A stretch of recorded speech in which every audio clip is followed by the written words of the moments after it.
嗨，大家好，我是坦皮叔。今天是2025年5月8号。这一期咱们聊一聊子宫。为什么聊这个话题呢？五一之前这个中日友好医院上了热搜。起因是由这个北京医院的一位大夫举报这个中日友好医院的一位胸外科副主任医师肖大夫，然后牵出去年一桩旧案，也就是说这个肖大夫把一位麻醉好了的病人扔在手术台上，然后跟另外一名大夫两个人离开这个手术室长达40分钟。后来随着这个舆论爆发，慢慢的牵出了一位董小姐，就是跟肖大夫一起离开那个手术室把病人晾在手术台上40分钟的那个大夫，发现这个董小姐非常不一般，进而又让大家感觉到了这个中国协和医院叫协和医学院4+4这种招生模式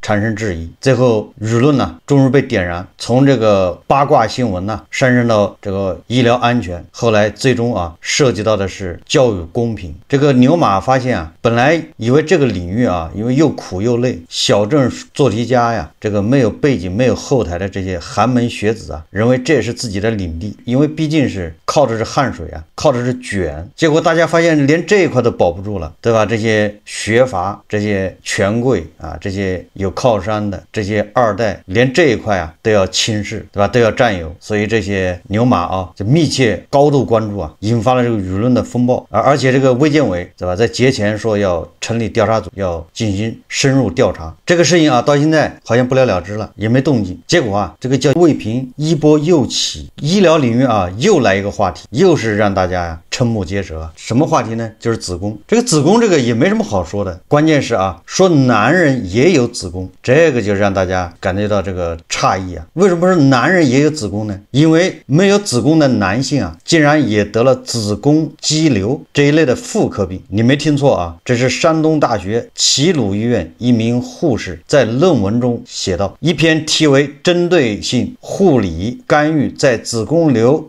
手术期的情绪和生活质量临床应用效果的医学论文。星期天就是5月4号你正好是五一假期嘛，在中国网络传开后遭无数网民挞伐，因为该论文中写道，选取了子宫肌瘤患者80例，对照组患者中男27例，女13例，观察组患者中男28例，女12例。这个男性没有子宫怎么会得子宫肌瘤呢？对吧？这估计是大家看了这段文字之后心里头马上就会冒出疑问了。更讽刺的是什么呢？更讽刺的是他这篇论文的开头就清楚的写道，子宫肌瘤是女性常见的良性肿瘤之一，严重危害女性的生殖器官健康。你说这一下让这个网友简直是叫抓耳挠腮对于上述医学论文中出现自相矛盾、雌雄不变的表述使得网民忍不住开骂，批评论文是胡编乱造的。胡编的时候，论文作者还没有睡醒，甚至有人调侃说这是人类史上的突破吧，应该发到类似《柳叶刀》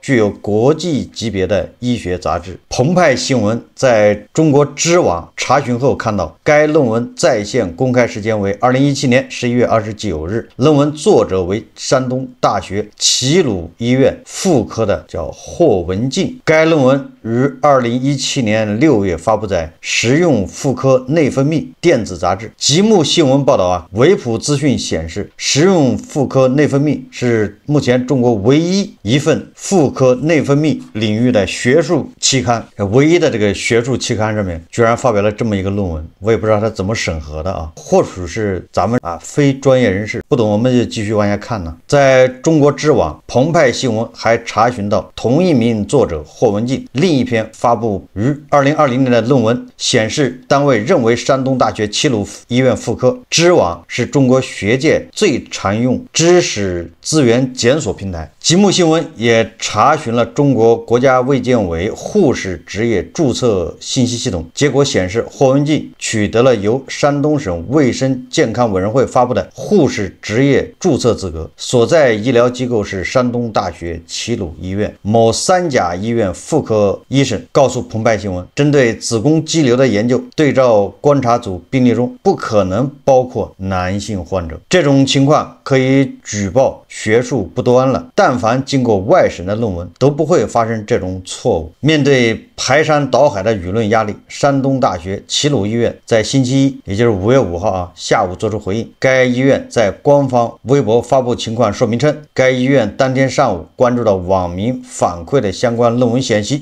息显示，第一时间开展调查工作。经核查，网传论文存在学术不端问题，院方依规依纪给予护士霍某某记过处分，降级处理，取消其5年内各类晋升晋级等资格。山东大学齐鲁医院强调，一直高度重视学风建设，对学术不端行为和始终秉持零容忍态度。官网资料显示说山东大学齐鲁医院是中国国家卫生健康委员会委属也就是这个直属的3级甲等综合医院，也就是说是一家规模大又有许多顶级医疗设备和医院的医生的医院，是不是这就完了呢？你说这种错误都能犯，对吧？你研究妇科病，你把男性给捎带上干啥？关键那玩意男性没有这是不是做实验这个百忙之中有疏忽，或者这是个别人的现象，对吧？雌雄不分呢？但是结果却不是，说这样的论文呢还不少，这又符合蟑螂定律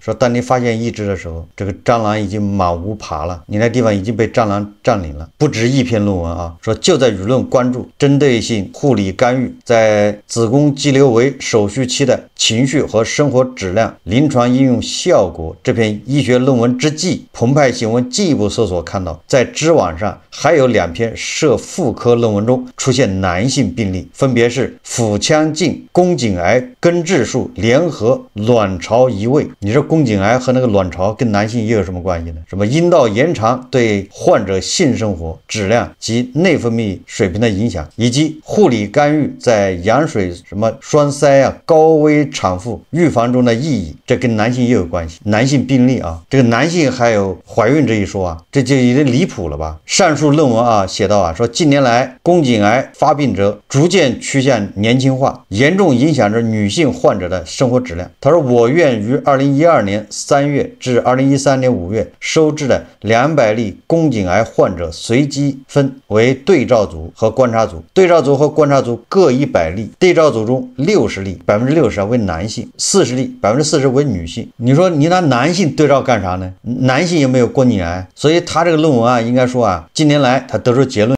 我应该是说宫颈癌的发病者逐渐趋向年轻化，应该改成宫颈癌的发病者逐渐趋向男性化，诸如这样的内容看起来是不是很熟悉呢？这回不是山东大学齐鲁医院了这回是改成辽宁省朝阳市中心医院妇产科门诊医师智秀峰。澎湃新闻称智秀峰取得了朝阳市卫生健康委员会发布的执业医师注册资格，职业范围为妇产科专业，职业类别为临床，这就更吓人了刚才那个还是护士护士只是护理，他不给你治病你要遇到这么一个大夫，那就很危险的。这个对吧？多少男性已经是瑟瑟发抖，尤其是这个朝阳市的辽宁省朝阳市的，小心自己落入这样的大夫手中对吧？非要诊断你，对吧？告诉你你有喜了。这个肚子大的男性更得注意很容易被诊断为对吧？怀胎7个月、4个月。你这些论文是认真的吗？说另一篇文章分析的内容则更加离谱，称男性产妇得了羊水栓塞说选取2014年9月至2017年9月我院治疗出现羊水栓塞的高危产妇140例，根据随机数字法分为2组，其中实验组患者使用精心的护理干预，在对照组中使用常规的护理，其中实验组有31例女性患者，有34例男性患者，对照组中32例女性患者，有33例男性患者。这咋回事这个辽宁朝阳这个医院怎么那么多男性怀孕呢？是不是那个烧烤吃多了？我想起来了这个《西游记》中是不是有个女儿国那个唐僧还有猪八戒他们误饮了那个河水，然后就怀孕了这个羊水栓塞是一种严重的叫这个分娩期并发症。上述论文的作者为辽宁省抚顺市中心医院产科护士王忠红，他获得了抚顺市卫生健康委员会发布的护士职业注册资格。王忠红面对澎湃新闻查询时没有选择回避，并解释该文章出现男性病例是由于失误导致的，他们打错了，应该是女，打成了男。他们后来出版后给我寄过来，我也没有核实。但是这个解释啊，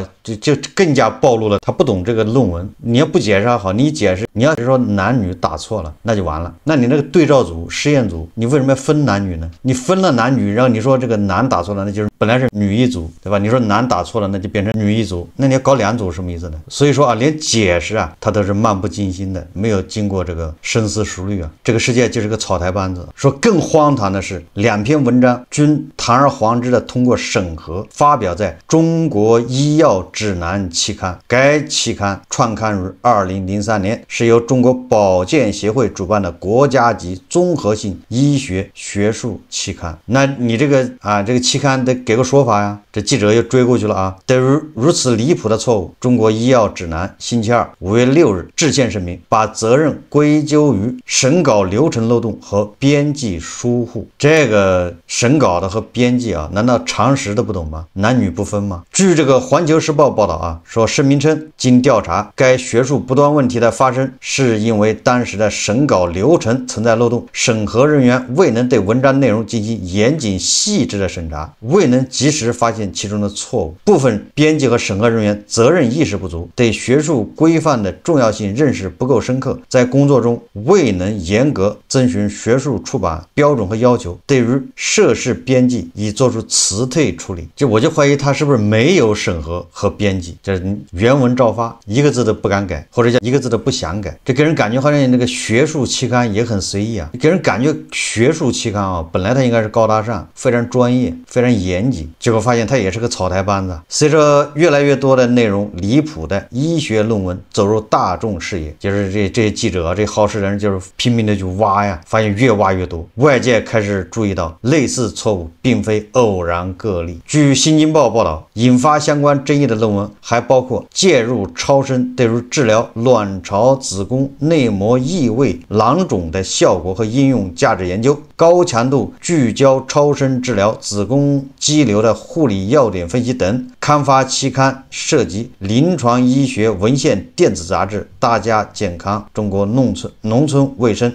中外医疗等。有观点就此指出，这些论文撕开了中国学术圈的遮羞布。原来这些东西啊，不仅存在于这个咱们叫中国制造，咱们很多制造啊，在国外，不要说在国内，你都叫无话可说啊。价格倒是便宜，但是绝对是质量低劣。不光是制造，对吧？你连吃的食品安全都管不好，那这些论文那恐怕更是这样啊。因为你吃的东西啊，毕竟直接关系了你的安全，它的糊弄。但是论文，对吧？它又不涉及生命，那就更是糊弄啊。学术圈的遮羞布啊，这就让人又想到了那个协和医学院的4+4啊，然后那些医学天才他们的论文，对吧？只有20页、30页还15页的。以上述提到的食用妇科内分泌为例，极目新闻报道称，该杂志近年来每年出版36期。以2017年为例，该杂志每期刊登的论文达40篇到149篇不等，大部分论文篇幅不长，除了与妇科相关的论文，还不乏与妇科无关的文章。该杂志全年一共刊文3190余篇。极目新闻也提到，在今年1月，网上有论文代发机构推荐食用妇科内分泌，称1周左右录用，对该杂志的评价为知网万方收录，录用快，也可收护理作者，版面费预计5000元左右。也就是你要在那儿发表一篇文章，给这个期刊5000块。随后有论文代发机构人员向极目新闻说啊，他们可以在食用妇科内分泌发表论文，健康时间预计4至6个月，要看具体难度情况，版面费在4000元到1万元不等。投稿者可以自己提供论文，机构也能提供代写服务，代写费需要额外加600到800元不等。也就是你可以没有论文，对吧？让这个机构替你代写，写完之后在这期刊一发，你把钱给了就行了。发一篇论文5000块，代写费800，5800。由此可见现学术论文要登上学术期刊，只需花点钱便可办到。聚焦医疗议题的微信公众号丁香园发文称，在一些期刊杂志里，一篇文章从构思到发表，要经历的也不仅仅是投稿、审稿、校对、出版这么简单。事实上，部分普刊的审稿逻辑早已异化为生意逻辑，从追求学术严谨性转变到追求经济效益。文章引述某中文核心期刊编辑王燕说他们一般都挂着过稿快或者保过稿等标语进行种草，而实际对接的都是代写代发的中介。王燕还说这些中介有的能代理上百家期刊，渠道很广，代写费用也非常便宜，因为一般都是直接套模板。那你现在要用这个什么 DeepSeek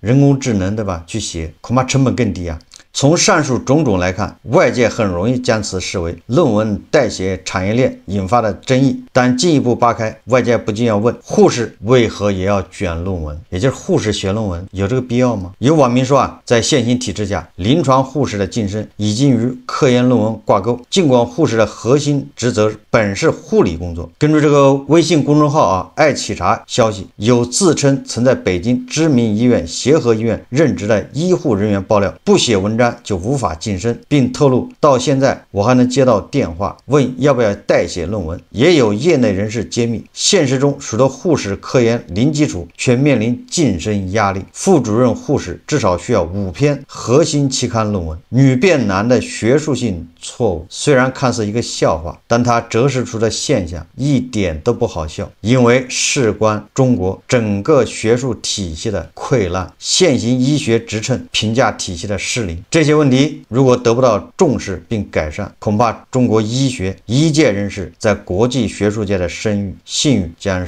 严重受损。男人怀孕，对吧，这个在《西游记》中才有的情节居然现实生活中还真有了，还写了论文，还要治疗，难免让人怀疑他是这个作者是不是《西游记》看多了。一切都怪这个吴承恩，对吧，太能编了，也怪这个《西游记》这个电视剧太火了。这我记得以前一到暑假我不知道现在怎么样了反正那个时候一到暑假它就是《西游记》再来一遍。现在什么看电影看电视什么2刷3刷4刷，那个时候《西游记》恐怕是几十刷，不论是寒假还是暑假，那绝对是《西游记》再来一遍，而且是各个台轮回放。《西游记》原著里面唐僧和猪八戒、孙悟空沙僧他们4个人到那个西凉女国然后看那个河水特别清澈，正好唐僧渴然后打了一瓢他跟那个猪八戒2人抢着喝，结果坏事了，喝了子母河的水没多长时间2个人就腹痛难忍，关键是肚子是越来越大，腹内有血团肉块在肚子中